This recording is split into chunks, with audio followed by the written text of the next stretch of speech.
Entonces hay una caída del precio del petróleo y esto pues también ha ocasionado ese hueco fiscal, y vamos a hablar un poco a profundidad de este tema con la economista Melissa Loor, quien está ya conectada aquí en la 96.9 FM. Muchas gracias por estar aquí, economista. Bienvenida a este su espacio de voces y opiniones. Buenos días, gracias por la invitación. Es un gusto para mí poder compartir este tema importante con ustedes. Sí, parece que tenemos un audio un poquito bajo. No sé si sea quizás por su conexión, economista. ¿Nos podría confirmar si nos escucha? Les escucho bien. Déjame igual conectar con mis datos, ¿sí? Deme un minuto. Ya. Ahí también mejoró por acá un poquito el arte de Johnny también, de poder tener justamente los controles. Mientras tanto le voy comentando, bien, pues no, acerca de lo que se ha dicho de acuerdo al último informe, la revisión específicamente del banco estadounidense Goldman Sachs. Este advirtió que hay un débil desempeño del sector petrolero, pues va a limitar seriamente la capacidad de crecimiento de Ecuador en los próximos años. No solamente habla de algo a corto plazo, sino de aquí en adelante esto va a seguir disminuyendo. En el 2025 se espera un crecimiento apenas del 1.7% y para el próximo año ya se podría redondear a un 2%. Para entender esta situación, ¿podría explicarnos, economista, cuáles son los principales riesgos para el país de esta previsión que se ha hecho? Bien, este banco nos advierte de forma muy seria, es una advertencia que debemos tomar como país de forma seria. ¿Sí? El bajo crecimiento refleja la pérdida del dinamismo de uno de los sectores clave para la economía ecuatoriana, como sabemos, una economía dolarizada, pero dependiente de lo que es el petróleo. Las consecuencias son múltiples. En primer lugar, tenemos menos ingresos fiscales, lo que implica insostenibilidad del gasto público. En segundo, mayor presión hacia el endeudamiento, lo que nos lleva también a poderse elevar de forma significativa el riesgo país. Y en tercer lugar, tenemos un estancamiento del pleno empleo o el empleo formal y por lo tanto menos inversión en el sector. Lo que podría también generar un ciclo de bajo crecimiento y alta desigualdad. Si el país no diversifica su economía con rapidez, para efectos podrían ser daños estructurales de forma significativa. Correcto, y ahora aquí hay algo que llama mucho la atención y tiene que ver con el cierre gradual de las actividades petroleras en el Parque Nacional Yasuní. ¿Esto también ha influido justamente en esta disminución de esta previsión de ingresos petroleros? Sí, nosotros, como sabemos, el cierre progresivo del bloque 43, el ITT, se ordenó mediante consulta popular en el 2023. Esto implica el desmantelamiento de una de las principales fuentes de producción petrolera nacional. Este bloque representa aproximadamente el 12% de la producción total del país. Sí, en este sentido, el bloque 43, que es, como sabemos, está ubicado en Yasuní, implica la pérdida de cerca de 55.000 barriles diarios. Esta producción le generaba o significa hasta el momento 1.200 millones anuales para el Estado. Aunque es una decisión soberana con valor ecológico, se ha ejecutado sin plan económico alternativo. Esto agrava el hueco fiscal y obliga a buscar ingresos por otras vías. Además, afecta la cadena de valor del sector petrolero, reduciendo el empleo y las contrataciones relacionadas a este sector, como hemos sabido ya. Yo tengo una pregunta, economista. Muy buenos días. Francia Duret le saluda de esta parte del micrófono. ¿Se podría concesionar más adelante a empresas privadas?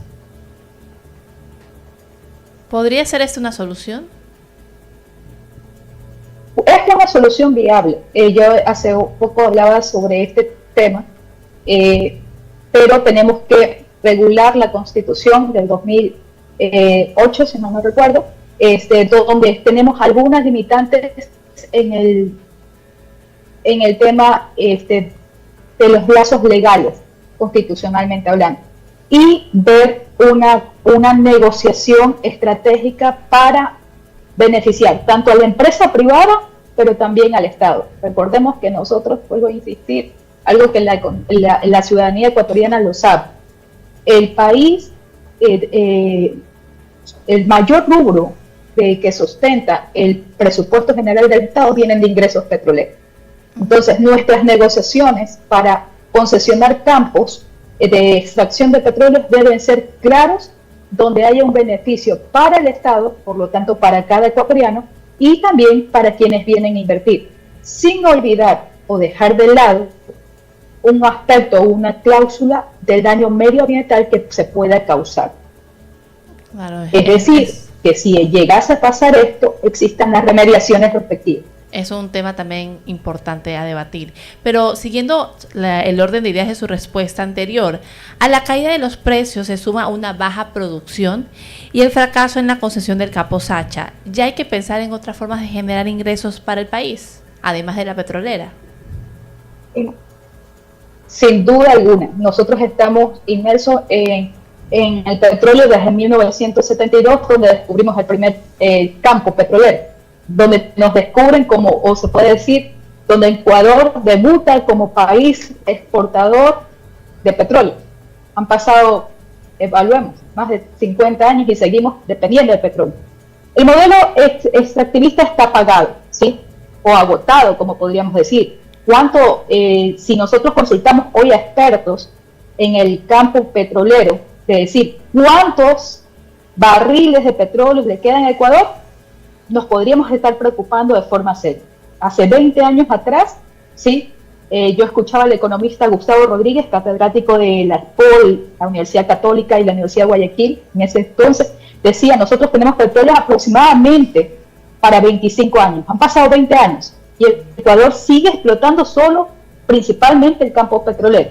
Preguntamos, tenemos biofauna, hablamos de turismo, ¿sí? Turismo sustentable, ¿sí?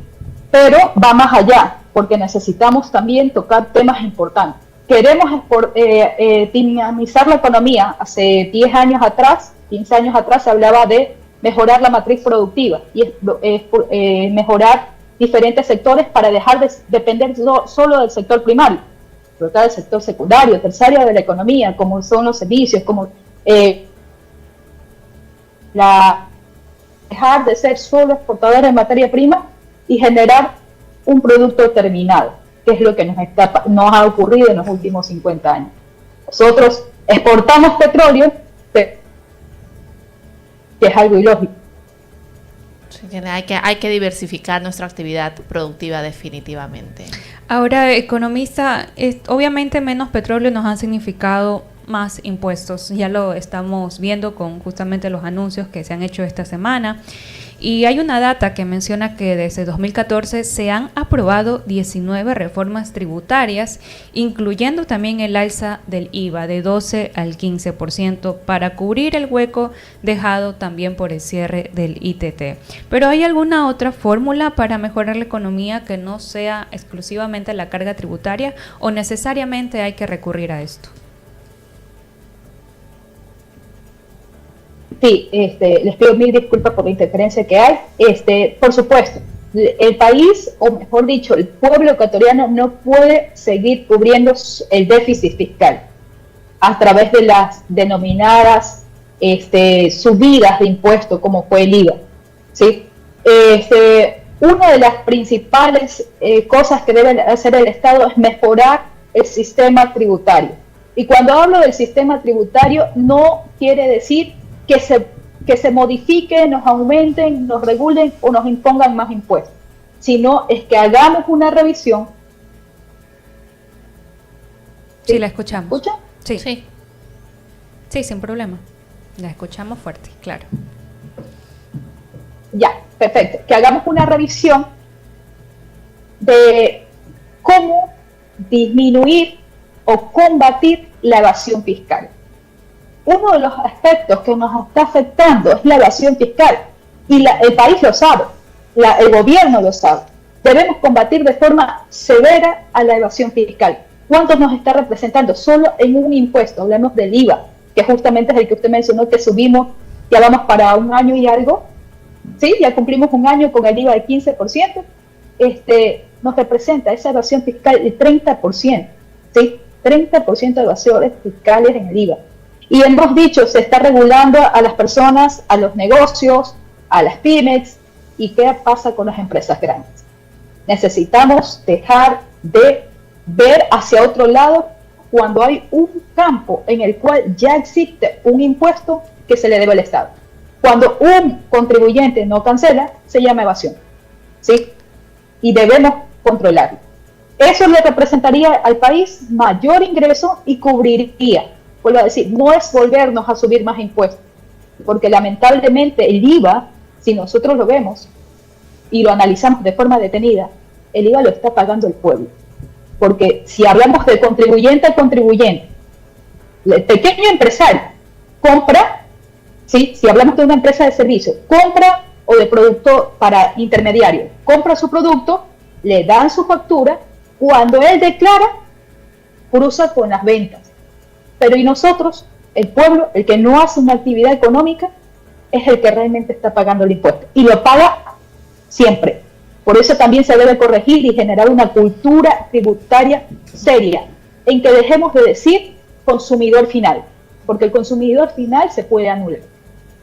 Es increíble analizar también cómo se desprenden del petróleo tantas cosas importantes también para el día a día, como por ejemplo estar alerta en el tema de declaración de impuestos, y que bueno, también haya otra mirada justamente desde el Estado a que no sea solamente una carga impositiva que obviamente está recayendo en la clase social media o trabajadora, como decía la economista Melissa Looro.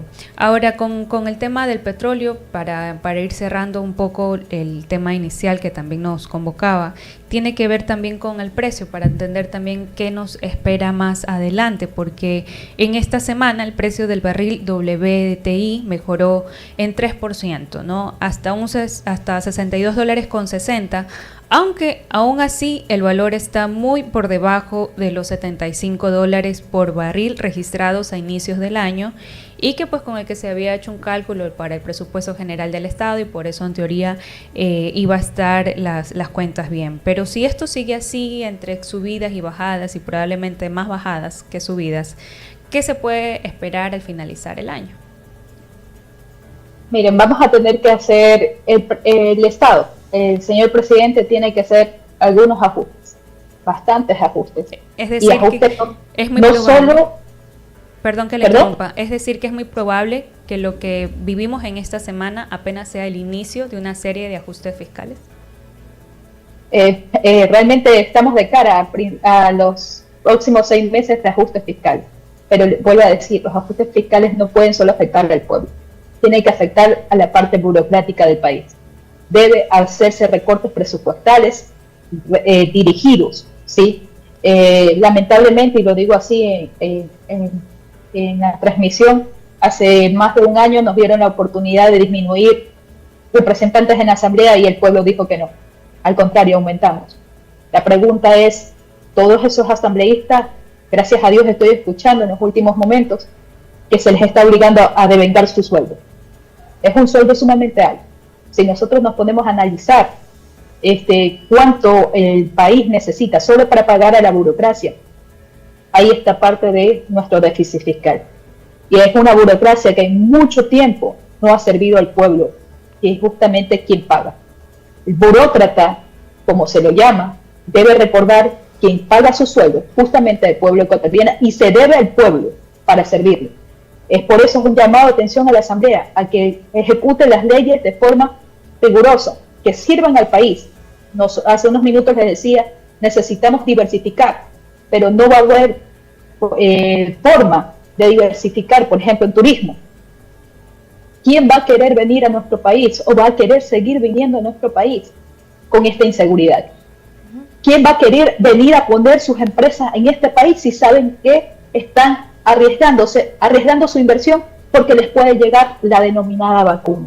Si el pueblo ecuatoriano propio está cerrando sus negocios por miedo, por temor, porque ya no podemos trabajar hasta las 8, 9 de la noche, porque los buses, perdón que me desvíe un poquito del tema, ni los buses quieren pasar. ¿Por qué? Porque están amenazados.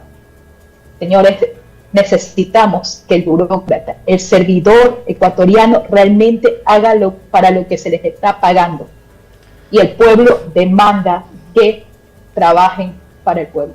Si nosotros en un corto plazo, ha pasado una semana aproximadamente de la posesión presidencial del nuevo gobierno, si en al corto plazo, unos 12 meses, ni siquiera corto, largo plazo, 12 meses, se ejecutan las leyes como debe, se dinamiza realmente la economía y se apoya a la inversión extranjera y también local, créanme que tendremos un país que puede salir adelante y debe salir adelante, porque tenemos gente que quiere trabajar, que quiere mejorar su vida, que quiere mejorar en todos los sentidos, pero lamentablemente las leyes y la delincuencia nos está frenando de forma significativa.